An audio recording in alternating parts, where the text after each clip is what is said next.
Her young face is etched in so many of our minds. Michelita Rogers lost her life in a home explosion last year. And new tonight, we've learned her family has settled their lawsuit with Atmos Energy. WFAA's Teresa Woodard joins us now from the newsroom with what their attorney is saying. Teresa?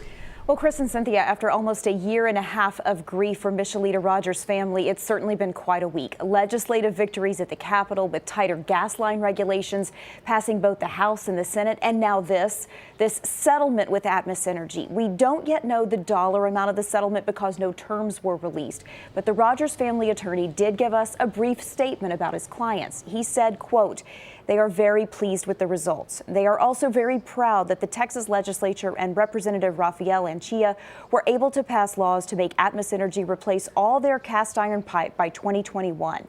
In addition, this legislature passed much more stringent requirements for reporting gas leaks to the Railroad Commission."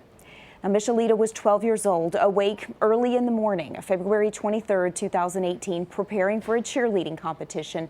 Moments later, her Northwest Dallas home exploded because of a gas leak. A WFAA investigation discovered state oversight was lacking, as was maintenance of Atmos's transmission pipes, some of which are 70 years old, and that puts North Texans at risk.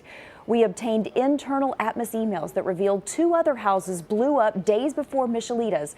But because there were no deaths, Atmos felt the situation wasn't serious enough to evacuate her neighborhood. We did reach out to Atmos for comment on this settlement. They have not yet provided us a statement.